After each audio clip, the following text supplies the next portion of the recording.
अस्सलाम वालेकुम। Live with Adil Shahzeb के साथ मैं हूं आपका मेजबान। तहरीक इंसाफ को जहां एक जानिब अदालतों से सजाएं मिलने का सिलसिला जारी है 9 मई को लेकर, वहीं इन फैसलों के खिलाफ अपीलों पर रिलीफ भी मिल रहा है। आज लाहौर हाईकोर्ट ने पीटीआई के अरकान को सजाओं के बाद नाअहली की जा रही नोटिफिकेशन के खिलाफ दरख्वास्त पर इलेक्शन कमीशन समेत दीगर को नोटिस जारी करते हुए जवाब तलब कर लिया, जबकि पेशावर हाईकोर्ट गुज़श्ता दिनों पहले ही सेनेट और कौमी असम्बली में नए अपोजिशन लीडर की तकरीर रोकने का हुक्म दे चुकी हैं। पीटीआई के अरकान असम्बली ने सजाओं के खिलाफ भी अपीलें दायर की हुई हैं। ये तो रहे अदालती मामलात। बात करें सियासत की।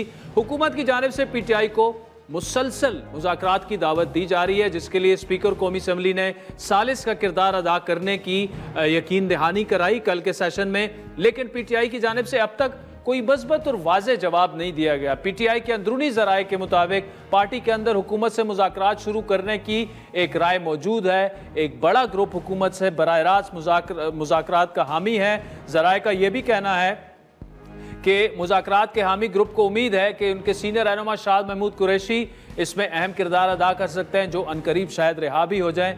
9 मई से मुतालिक 3 मुकदमात में वो बरी हो चुके हैं। तवक्को है कि आइंदा चंद माह में दीगर मुकदमात में भी उन्हें जमानत मिल जाएगी। उन्हें एक ऐसे तजुर्बाकार सियासतदान के तौर पर देखा जा रहा है जो पार्टी को ना सिर्फ इकट्ठा कर सकते हैं बल्कि मुज़ाकरात की तरफ लेके जा सकते हैं। लेकिन शाह महमूद की मुकदमात में बरीयत पर पीटीआई का एक ग्रुप परेशान नजर आता है। ज़राए का ये कहना है कि उस ग्रुप का ख्याल ये है कि अगर शाह महमूद बाहर आ गए और उन्होंने पार्टी की कमान संभाल ली तो उस ग्रुप को कहीं जगह नहीं मिलेगी। बहरहाल ये पीटीआई के अंदरूनी मामलात हैं। हुकूमत जो है वो सियासी दर्ज हरारत कम करने में मसरूफ़ है और पहले ही मुतादिद मरतबा पीटीआई को मुज़ाकरात की दावत दे चुकी है, जिससे ये महसूस हो रहा है कि सियासी माजराई में कमी वाक़े हो सकती है। तमाम मामलात पर बात करेंगे। हमें ज्वाइन किया वज़ीर मुमलिकत बराऊन बैरिस्टर अकील मलिक ने।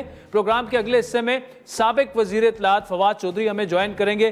बैरिस्टर साहब, thank you so much for joining us. Sir, PTI को आखिरकार 2 साल तक वो ये कहते रहे कि अगर आपके पास सबूत हैं तो सजाएं सुना दें। 9 मई की मैं बात कर रहा हूँ, लेकिन जैसी सजाएं सुना दी जाती हैं ये कहा जाता है कि जी इंसाफ के तकाजे पूरे नहीं हुए, हमें सुना नहीं गया, यकतरफा फैसले हुए, ये सियासी इंतकाम की बदतरीन मिसाल है। बहरहाल अब उन्हें पेशावर हाई कोर्ट से भी रिलीफ मिला, लाहौर हाई कोर्ट से भी रिलीफ मिला।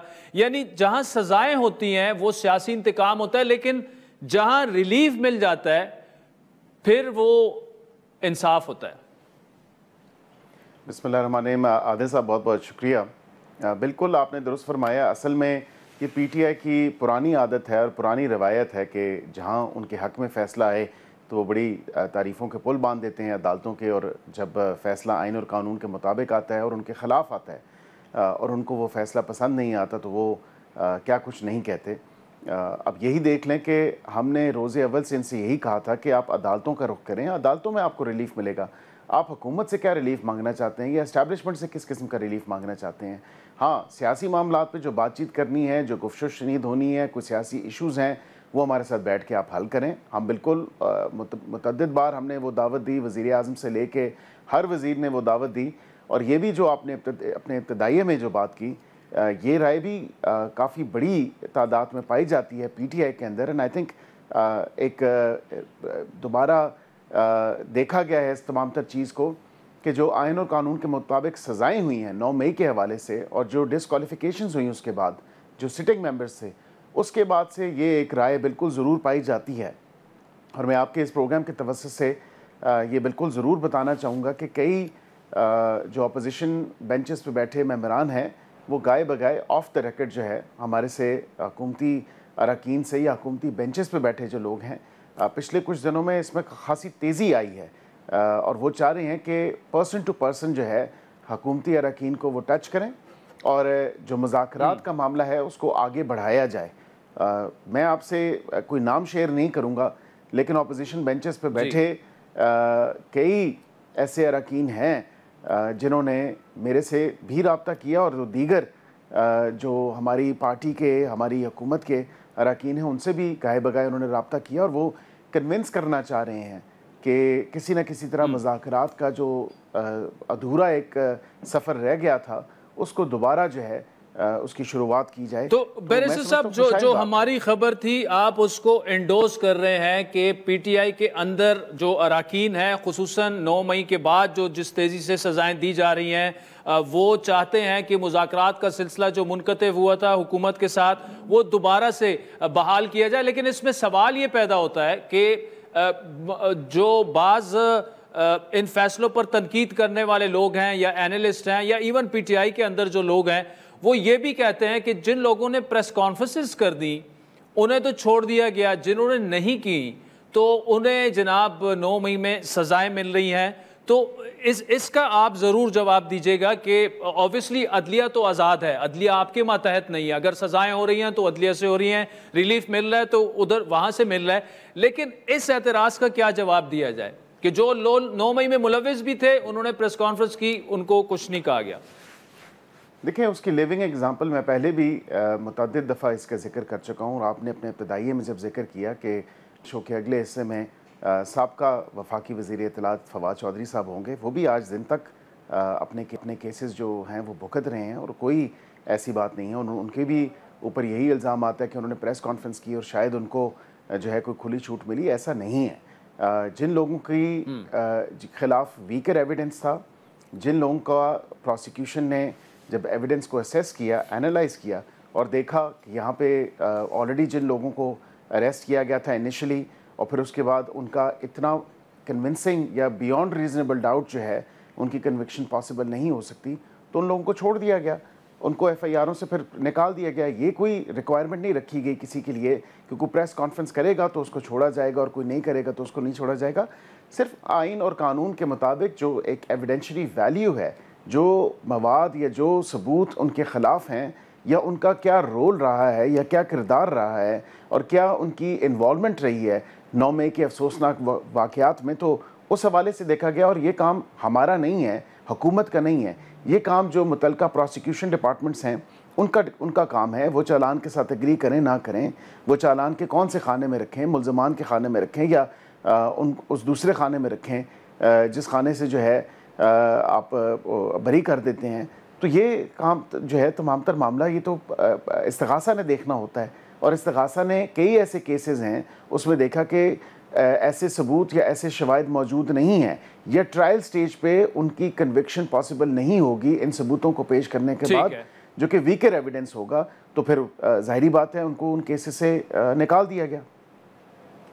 सही। अच्छा बैरिस्टर साहब, ये बताइएगा, आपने जो खबर दी, जो हमारी खबर थी, आपने उसकी तस्दीक की कि पीटीआई के अराकीन अच्छी खासी तादाद में वो आपसे राब्ते में भी हैं और वो चाहते हैं कि मुज़ाकरात का जो सिलसिला मुनक़ते हुआ था वो आगे बढ़े। लेकिन एजेंडा क्या होगा? क्योंकि ऑन द फेस ऊपर से तो पीटीआई कहती है कि एक नुकाती एजेंडा है, बानी पीटीआई की रिहाई। कल से उन्होंने सेशन का वॉकआउट किया कि जी उनसे मुलाकातें तो खैर इतना इशू नहीं है, वो होती रहती हैं, दरमियान में तातुल आएगा वो ठीक हो जाएगी। लेकिन ये जो मुज़ाकरात वो करेंगे या गवर्नमेंट करना चाहती है, वो करना चाहती है, एजेंडा क्या है? वो तो बानी पीटीआई की रिहाई से नीचे बात करने को तैयार नहीं है। देखिए, यही बात है कि अगर एजेंडे में दोबारा उसका 1 पॉइंट एजेंडा उस मीटिंग का, उस नशिस्त का, बानी पीटीआई की रिहाई का अगर मुतालबा किया जाता है तो वो तो हम नहीं कर सकते, वो हुकूमत का काम तो नहीं है।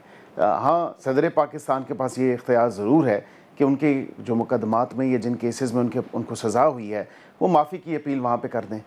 उसके अलावा तो कोई रास्ता नहीं है। मैं तो कानूनी रास्ते की बात करूँगा, आइनी रास्ते की बात करूँगा। हुकूमत के पास तो कोई ऐसी बात नहीं है कि वो प्रोसिक्यूशन से विड्रॉ करे। हमने अदालतों का कहा, अदालतों में इनको रिलीफ भी मिल रहा है। अब देखें, सुप्रीम कोर्ट गए, बेल्स जो इनकी रिजेक्ट हुई लाहौर हाई कोर्ट से, सुप्रीम कोर्ट ने नोटिस जारी कर दी है। इसी तरह दीगर केसेस में भी नोटिस जारी हो रही हैं और बिल्कुल अगर हुकूमत को कोई नोटिस जारी होता है, हुकूमत की बाकायदा रिप्रेजेंटेशन, नुमाइंदगी वहाँ पे मौजूद होती है। आदिल साहब, ये तकाजा हमसे करना और अपने दौरे हुकूमत में हमें भी तो 2-2, 3-3 साल बाद इन्हीं अदालतों से रिलीफ मिला। हम भी तो यही कहते आए हैं कि आप अदालतों से रुजू करें, अदालतों से रिलीफ मांगें। हमसे क्या रिलीफ मांगते हैं? हम तो आपको कुछ नहीं दे सकते। हाँ, सियासी मामलात के ऊपर, सियासी इश्यूज़ के ऊपर, पॉलिटिकल स्पेस के ऊपर बात की जा सकती है और उसी पॉलिटिकल स्पेस के ऊपर या हाउस की प्रोसीडिंग के हवाले से या पार्लियामेंटेरियंस के प्रिविलेजेस के हवाले से या दीगर सियासी मामलात के हवाले से, जो अगर वो समझते हैं कि पॉलिटिकल स्पेस या डेमोक्रेसी के ऊपर कोई बात करनी है तो हम सियासी जमातें इसीलिए मौजूद हैं ऐवान में कि हम बिल्कुल इसके ऊपर बात करें। और अगर कोई वो समझते हैं कि पॉलिटिकल ग्राउंड जो है वो या पॉलिटिकल पार्टीज़ को फर्दर किस तरह स्ट्रेंथन किया जा सकता है या ऑपोजिशन या गवर्नमेंट को किस तरह ज़्यादा फर्दर स्ट्रेंथन किया जा सकता है, तो बिल्कुल उसके लिए हम बैठने के लिए तैयार हैं। वज़ीर मुमलिकत बराए कानून जनाब बैरिस्टर अकील मलिक साहब, thank you so much for joining us. नाज़रीन, ब्रेक के बाद साबिक वज़ीर इत्तलात और कानूनदान भी हैं फवाद चौधरी साहब हमें ज्वाइन करेंगे और जो बैरिस्टर साहब ने पॉइंट्स उठाए उनसे उन पर जवाब लेंगे। वेलकम बैक नाज़रीन। ब्रेक से पहले वज़ीर मुमलिकत बराए कानून बैरिस्टर अकील मलिक की गुफ्तगू आपने सुनी। इस वक्त PTI के साबिक वज़ीर इत्तलात और मारूफ सियासी रहनुमा फवाद चौधरी साहब हमारे साथ मौजूद हैं। चौधरी साहब, 9 मई में सजाएं शुरू हो चुकी हैं, PTI की मुश्किलात बढ़ चुकी हैं, लेकिन अगर उनकी पॉलिटिकल स्ट्रैटेजी पर गौर किया जाए उसमें जान नज़र नहीं आ रही। अभी भी नायली के बाद जो इलेक्शन अनाउंस हुआ उन्होंने कहा हमने लड़ना ही नहीं है। आपके ख्याल में इस वक्त क्या स्ट्रैटेजी होनी चाहिए तहरीक इंसाफ की? देखिए, पहली बात तो ये है कि तहरीक इंसाफ का जो सबसे बड़ा प्रॉब्लम है वो तो ये है कि जो इमरान खान साहब ने फैसला किया कि एक जो बुज़दार मॉडल है उसी को ही पार्टी पे अप्लाई किया जाए, उसके नतीजे में सबसे ज़्यादा नुकसान तो खान साहब को खुद हुआ है जो 2 साल से वो जेल में हैं, और उसका फिर पार्टी को भी बड़ा नुकसान हुआ है। नॉट रिलाइंग ऑन पॉलिटिशियंस जो है वो मेरा ख्याल है कि सबसे बड़ी जो स्ट्रेटजी में एक गलती हुई वो तो ये थी। पहले जैसे खान साहब ने सोचा कि हम बुज़दार को अपॉइंट करेंगे और इस्लामाबाद से ही हम चीजें कर लेंगे, वो पॉसिबल नहीं था। प्राइम मिनिस्टर इतना बिजी ऑफिस होता है, उसके लिए पॉसिबल नहीं होता कि वो चीजें मैनेज कर सके। इसी तरह से आप उन्होंने सोचा कि मैं बिल्कुल ही सतही किस्म के लोग अपॉइंट कर दूंगा तो मैं जेल से ही चला लूंगा, वो मुमकिन ही नहीं था। तो उसकी वजह से जो ये एक बुनियादी, मैं और ये ऐसा नहीं है कि मैं यहाँ आपको कह रहा हूँ, मैंने खान साहब से भी अर्ज किया, मेरे ख्याल में ये एक बड़ी बुनियादी जो उनकी स्ट्रेटजी में इशू है वो इस वक्त तो ये है। और जो उनका ऐसे लोगों पे रिलाई करने से पार्टी की कोई स्ट्रेटजी नहीं रही है। आप देखें ना, जो भी है सलमान राजा, गौहर, वकास वगैरह, ये लोग बड़े अच्छे लोग होंगे, इनकी अपनी उसमें भी होगी, लेकिन ये देखिए ना, आप ये लोग पॉलिटिशियन तो नहीं है ना। इसको बेचारे को, गौहर को या सलमान को क्या पता कि हालात में क्या करना चाहिए, अल्फाजी क्या होनी चाहिए, जो नैरेटिव्स हैं वो कैसे बनते हैं, चीजें जो हैं उनको कैसे बढ़ानी है, फिर हमें टेम्परेचर अप कब करना है, कम कब करना है। ये चीजें एक बड़ी आवर टू आवर स्ट्रेटजी चाहिए होती है, जो ज़ाहिर जेल से बैठ के तो मुमकिन नहीं था कि खान साहब कर लेते। अच्छा, अगर देखा जाए शाह महमूद साहब काफ़ी केसेस में बरी हो चुके हैं और इम्कानात यही हैं कि वो रिहा हो जाएं। फिर PTI की अंदरूनी सियासत का आपको पता है, उनको भी शायद खान के इतने करीब ना होने दिया जाए। इमरान खान साहब पर शायद वो खुद भी उन पर एतमाद करने के लिए नहीं तैयार। शाह साहब अपनी जगह नाराज़ हैं कि मैंने इतनी मुश्किलात में जेली काटी, लेकिन मेरा किसी ने पूछा तक नहीं। क्या ये पॉसिबिलिटी हो सकती है कि शाह महमूद पार्टी को लीड करें, ओपोजिशन लीडर बन जाए? अगर कोई सिल्वर लाइनिंग है तरीके इंसाफ की सियासत में और इमरान खान की रिहाई की पॉलिटिक्स में, तो वो है ही शाह महमूद कुरैशी साहब का बाहर आना। एक तो बिल्कुल आपकी बात सही है, देखिए शाह महमूद कुरैशी साहब हो जाए, एजाज चौधरी हो जाए, अपने महमूद रशीद साहब हो गए, यास्मीन बीबी हो गई, उमर चीमा हो गए, और स्पेशली जो 3 लोग हैं, महमूद रशीद, एजाज चौधरी और महमूद शाह साहब, ये बड़े अक्लमंद पॉलिटिशियंस थे। और जिस तरह से PTI की लीडरशिप ने इनको मैं तो समझा हूँ इंसल्ट किया, इनको सियासी हैसियत को इग्नोर करके और इन लोगों को बिल्कुल साइडलाइन करके इनकी कुर्बानियों का मजाक उड़ाया गया। इसके बाद जो है जाहिर है कि PTI को उसका नुकसान पहुंचा। लेकिन अगर शाह साहब जो है वो इंशाल्लाह ताला आते हैं तो उसके नतीजे में जो बैलेंस खत्म हुआ है पार्टी के अंदर, एक पॉलिटिकल, अब तो देखिए बड़ी सिंपल है कि एक लोग जो है वो ट्विटर के ऊपर अपने जाली अकाउंट बनाए, 30-40 नामों से अपने आप को कराए, उसके बाद वो ट्वीटें शुरू कर दे और सारी PTI जो है उसके पीछे लग जाती है। इस तरह तो नहीं आप चला सकते मुल्क, या इस तरह तो आप फैसले नहीं कर सकते ना जी। तो अब तो शाह साहब के आने का बड़ा फायदा यही होगा कि जो बैलेंस एक PTI की पॉलिसी में लैक कर रहा है वो वापस आएगा। बाकी अब देखते हैं कि शाह साहब जो है वो आके अपनी पॉलिटिक्स को किधर लेके जाते हैं, कैसे बनाते हैं, but I think it's a silver lining for PTI अगर शाह महमूद मुर्तज़ा बाहर आते हैं। सिल्वर लाइनिंग है, लेकिन उमर अयूब साहब को देखिए, अगर बतौर अपोजिशन लीडर कौमी असम्बली में उस तरह से वो उमर अयूब इफेक्टिव नहीं साबित हुए।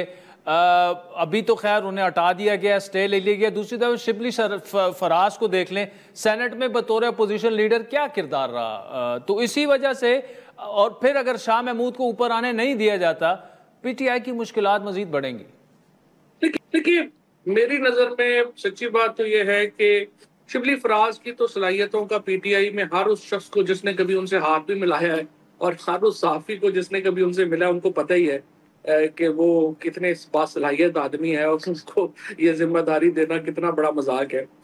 उमर अयूब से अलबत्ता सच्ची बात यह है कि काफी मायूसी हुई है। 2002 से वो पार्लियामेंट में है और उनको जो चाहिए था कि जिस तरीके से अपनी एक पार्टी के अंदर अपनी पोजीशन बनाते और पॉलिटिकल फैसले अपने, और इमरान खान ने मेरे सामने उमर अयूब को ये कहा कि ये पॉलिटिकल फैसले आपको करने चाहिए बिकॉज आप हैं। उमर अयूब उस तरह से नहीं परफॉर्म कर सके, टू बी फेयर विद। अब उन्हें चाहिए उमर को कि अगर शाह महमूद आते हैं तो वो उनका एक राइट हैंड बन के उनकी मुआवनत करें और शाह साहब को ये फैसले जो हैं वो करने दें।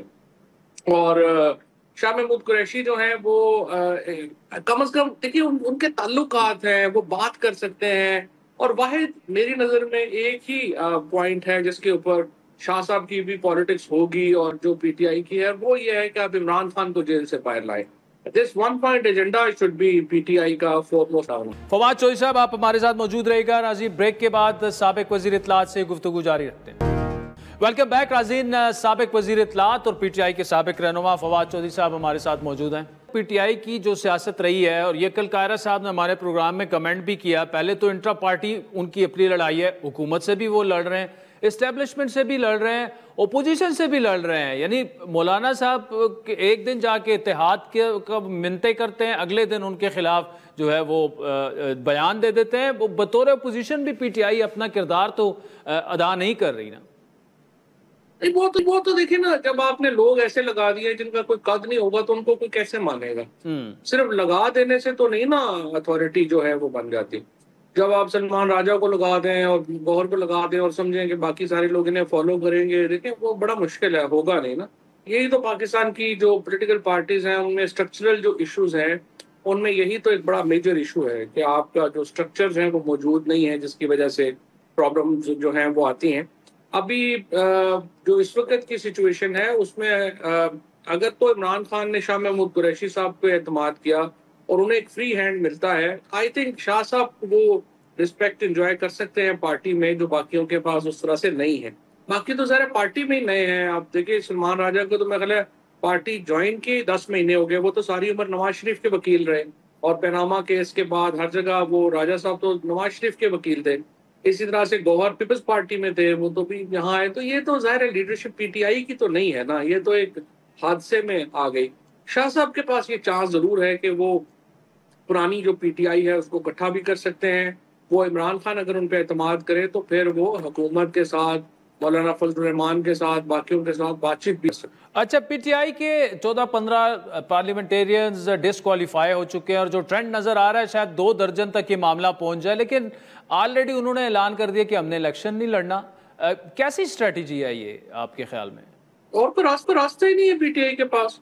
आपने इतना दीवार से लगा दिया है हुकूमत ने, एस्टैब्लिशमेंट ने, कि कोई रोम ही नहीं छोड़ा इमरान खान के पास या पीटीआई के पास कि वो सियासत के इस निज़ाम का हिस्सा रहें। अगर वो ना उन्हें जलसे की इजाज़त है, ना उन्हें कैंपेन की इजाज़त है, तो फिर जो लोग आए हैं उनको ज़िबा कर दें, अब अगली लौट ले आए उनको ज़िबा करा लें। तो ये देखें कौन पार्टी इस निज़ाम का हिस्सा बनेगी। इमरान खान ने कम से कम जो लोग डिस्क्वालीफाई हुए उनके साथ खड़े तो हुए ना। पहली बार पीटीआई ने अपने उन लोगों के साथ खड़ा होने का फैसला तो किया है। और इसका एक्चुअली अब गवर्नमेंट देख लें, अगर उन्होंने बगैर इलेक्शन के अपने लोगों को अनाउंस करवाना है तो उस तरह अनाउंस करवा दें, जिस तरह के इलेक्शन पाकिस्तान में हो रहे हैं, जिस तरह से चीजें आपने अपोजिशन को खत्म ही कर देना है और वन पार्टी सिस्टम के तौर पे चलना है, तो फिर तो देखे ना, ये तो एक अपनी सोच है। मेरी नजर में तो इस वक्त पाकिस्तान की जो इंटरनेशनल पोजीशन थी वो इतनी मुस्तहकम थी कि हमें तो चाहिए था कि पाकिस्तान के अंदर पॉलिटिकल टेम्परेचर नीचे करते। और हम एक इतनी बड़ी जो हमें एडवांटेजेस इस वक्त मिले हैं उनको कंसोलिडेट करते हैं। बलूचिस्तान के ऊपर इतनी बड़ी कामयाबी कल मिली है, जो अमेरिका ने ये टेररिस्ट ऑर्गेनाइजेशंस डिक्लेयर किया है। ओवरऑल जो इंडिया स्नब हो रहा है, बहुत मौका था पाकिस्तान के पास कि हम करते, बट अनफॉर्चुनेटली कोई मुझे नजर नहीं आ रहा। सिर्फ एक ही चीज है कि बस हमने हर सूरत में कोई मुखालफ रहने ही नहीं देना। इस तरह तो नहीं चल। Fawad Chaudhry sahab, thank you so much for joining us. राज़ीन, ब्रेक के बाद आपसे दोबारा मुलाकात होगी। वेलकम बैक राज़ीन। जिस तरह आपको पता है कि कल यौम आज़ादी है और आज यौम आज़ादी की चांद रात है, और ये यौम आज़ादी हम एक ऐसे टाइम में मनाएंगे जब ऑपरेशन बुनियानुल मरसूस में पाकिस्तान ने इंडिया का जो एक माइटी इंडिया का एक कॉन्सेप्ट था, एक एयर कॉम्बैट की अगर बात हो या मॉडर्न कन्वेंशनल वॉरफेयर की बात हो, उसे ऐसा झटका दिया कि दुनिया उसका तमाशा कर रही है। तो air commodore retired Khalid Chishti साहब हमारे साथ मौजूद हैं और उनसे कहेंगे कि एक्चुअली हुआ क्या था। जो चिश्ती साहब, पहले तो बहुत शुक्रिया, जिस तरह हमने इंडिया को शिकस्त दी, our armed forces specially air force has done an incredible job, और एयर कम्बैट में one of the longest battles थी जिसमें हमने राफेल भी गिरा दिए थे। हुआ क्या था एक्चुअली? जी आदिल साहब, थैंक यू मुझे इनवाइट करने का, आपको और पूरे पाकिस्तान को और पाकिस्तानी जहां भी रहते हैं उन सबको यौम आज़ादी मुबारक। जहां तक आपने कहा कि पाक फिजाइया ने खास तौर पर और मुसल्लह अफ़वाज़ें बिलूम बहुत अच्छा परफॉर्म किया, इसमें कोई शक नहीं है कि ये अनप्रेसिडेंटेड परफॉर्मेंस अल्हम्दुलिल्लाह थी। लेकिन जाहिर है इंसान पर फर्ज है कोशिश करना, जो कि पाक फिजाइया की लीडरशिप ने इस दफा किया। तमाम लीडर एयर मार्शल नूर खान से मार्शल असगर खान से लेकर आज तक तमाम एयर चीफ जो होते हैं वो कंट्रीब्यूट करते हैं अपनी अपनी विजन और कैपेसिटी और समझ के हिसाब से। लेकिन पिछले 3-4 सालों में पाक फिजाइया बहुत ज्यादा ट्रांसफॉर्म हुई है। मैं इसको कहता हूँ कि साइलेंट ट्रांसफॉर्मेशन है, जो नजर ही नहीं आई दुश्मन को, खास तौर पर कि पाक फिजाइया कहाँ तक जा चुकी है। सबसे बड़ा एलिमेंट जो अचीव किया है पाक फिजाइया ने वो यही था जो आपने कहा कि वो सरप्राइज देने में कामयाब हुई। वो ये कि जो ऐसी चीजें जो हिंदुस्तान की एयरफोर्स तवक्को ही नहीं कर रही थी। देखें शाहजेब साहब, जहाज लेना एक और चीज होती है, खरीद लेना, इन्वेंट्री में डाल लेना, इंटीग्रेशन कर लेना, उनको आपने एम्प्लॉयमेंट करना होता है, और कितना वेल इंटीग्रेटेड आप करते हैं अपने दूसरे जहाजों के साथ। पहले तो ये है कि जैसे मैंने कहा कि पाक फिजाइया ने पहली दफा एक टर्म, मैं तो कहता हूं इन्वेंट की, कि मल्टी डोमेन ऑपरेशन, जिसका मतलब ये है कि आप सिर्फ हवा से नहीं लड़ रहे सामने से आने वाले फाइटर जहाज के साथ, आप जमीन से रेडार्स के थ्रू, जमीन से एयर डिफेंस वेपन्स जो आपके सरफेस टू एयर मिसाइल्स होते हैं उनके थ्रू, फाइटर जहाजों के थ्रू जिनको बैकिंग होती है इलेक्ट्रॉनिक वॉरफेयर की, जैमिंग एयरक्राफ्ट की, अगर जरूरत पड़े तो एयरबोर्न रिफ्यूलर्स की, और सबसे बढ़कर सैटेलाइट की भी आपकी मदद होती है। जब आप इंटीग्रेट करते हैं तो फिर सिर्फ इंटीग्रेट भी नहीं करना होता, आपने फिर एक किल पिक्चर इन सबको देनी होती है। जैसे फुटबॉल में एक गोल करते वक्त खिलाड़ियों को पता होता है कि हमने यहाँ से इस तरह ड्रिबलिंग करके बॉल ले जानी है, गोल तक पहुंचानी है, फिर इस तरह किक मार के गोल। इसी तरह एंड स्ट्रैटेजी, एंड गेम का मतलब है कि किल पिक्चर इन तमाम स्टेक होल्डर्स के ज़हन में जितनी क्लियर होगी या जितनी वेल रिहर्स्ड होगी, जिसका मतलब है कि पीस टाइम में आपने जितनी ज्यादा रिहर्सल की होगी उतना ही आपके लिए एग्जीक्यूशन आसान होगा। रात को 1 बजे के करीब सामने से तकरीबन 90 जहाज रात को एक आ रहे हो जिनको आप देख भी नहीं सकते। रात को आप 1 किलोमीटर भी नहीं बाहर देखेंगे जहां से कुछ नजर नहीं आता।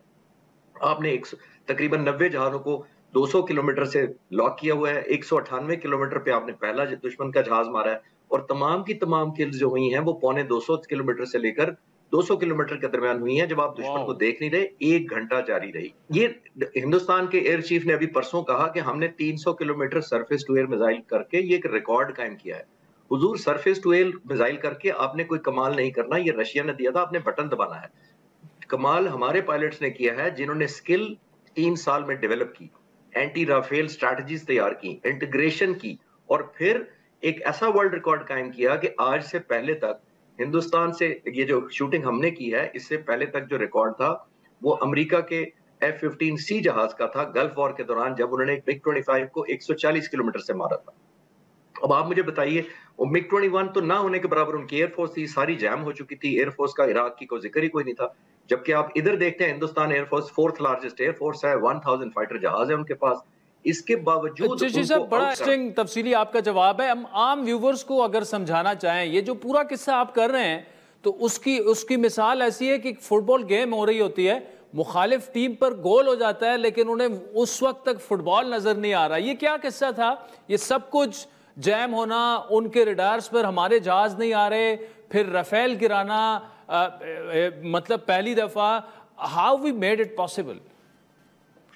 ये बहुत अच्छा कहा आपने, क्योंकि मैं इस सब्जेक्ट को बिल्कुल अलग कवर करना चाह रहा था। जिसको आपने फुटबॉल गायब करने वाली बात की है, वो समथिंग लाइक दैट ही हुआ है जी। क्योंकि वो किया है साइबर कमांड ने, और साइबर कमांड पाक फिजाइया ने पिछले 3-4 सालों में इतनी स्ट्रांग डेवलप की है। हमारा नेटवर्क इतना है कि हम दुश्मन के ना सिर्फ जहाजों का बल्कि कमिंग आने वाले किसी भी ऑफेंस को हम डिग्रेड करने की पोजीशन रखते हैं। आपने नोट किया होगा कि जंग शुरू होने से पहले हमने उनके नेटवर्क डाउन किए थे, उनकी लाखों वेबसाइट हैक कर ली थी, डाटा डिलीट कर लिया था, उनके हमने ग्रिड स्टेशन को जैम किया था, उनका ट्रेन नेटवर्क इंटरप्ट कर दिया था।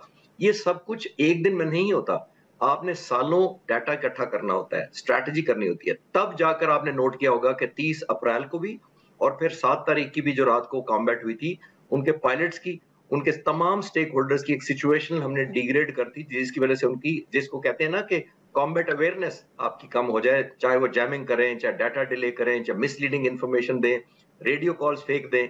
सब कुछ करने के बावजूद ये कमाल, महारत का कमाल था कि पाक फिजाइया ने, सबसे अच्छी बात ये थी कि रिहर्सल किया हुआ था सारा कुछ।